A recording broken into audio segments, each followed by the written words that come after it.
Hi, folks. This is Don Meisner with the North Country Fishing Report.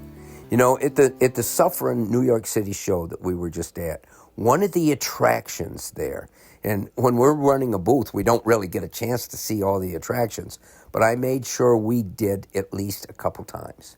And one of the attractions on the far end of the building that this was held in was a display by folks that were part of this organization in, I think it was Saratoga, New York, for rehabilitation of birds that had been injured or whatever, and they had been brought to them. In this case, they were all raptors.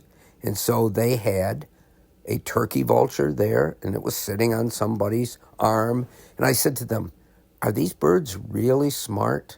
And the woman says, "Oh, yes, yes."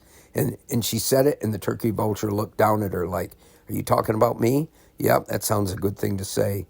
And I know this sounds crazy when I say some of these things, but they're exactly what I see.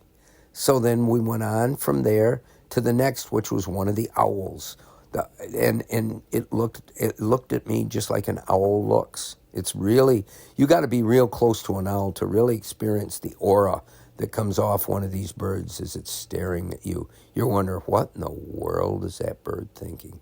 And then there was a red-tailed hawk. And that red-tailed hawk, I noticed, wasn't interested in watching me or anybody else in the audience that was there. It was staring at the raven that another one of the people had. And so after looking at all of them, and I was thinking that red-tailed hawk, I was remembering how it intently was watching the raven. And I said to the person with the raven, I said, "I've always heard that these birds are the smartest in the world, really. Their minds are absolutely incredible." I said, "Is that true?" And she just smiled and she says, "Oh, yes, there's no comparison." She says, "This bird that we have was injured. I think it was hit by a car, and its wing and its legs or leg was broken. It's healed, but we know it could never go back in the wild again. It just wouldn't make out." But she went on to tell me that when she first started her career, if it's a career in doing this, she was in Kansas, and she said they brought in a bird that had been illegally raised inside a house in the area. And she said this raven had no idea it was a bird. It thought it was a person. And she says, "I'm not kidding you. It believed it was a person. It tried to talk like the people that had been in the house. It would say things like we know parrots say, like hello and so forth." But she said then it had heard the kids laughingly try to sound like a crow, and they go caw, caw, caw. And it thought that that was what it was supposed to sound like. So instead of sounding like a raven, sounding like a crow, it sounded like a kid acting like a crow.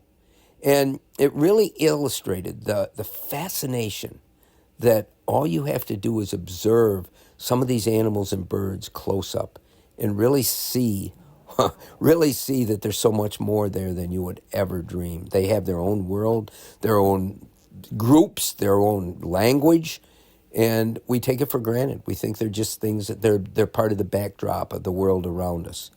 Now, I had mentioned to you all before that years ago, I wrote a story about my life and going on my walks and runs in the wilderness around where I was, and how when the vultures first came back, and that first week they were very, very wary of me. As soon as I get near whatever tree they were roosting in, off they go. But then, as the days went on, they came to know me.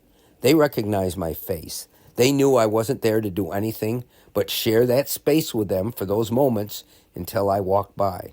And I learned then, I was very aware that they knew far more than we think they do. And crows, wow, that's a whole nother thing. But anyway, it was a big part of the sports show.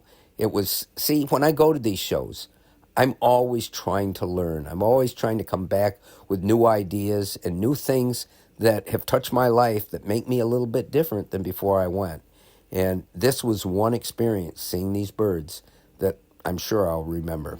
Until next time, folks, this is Don Meisner with the North Country Fishing Report.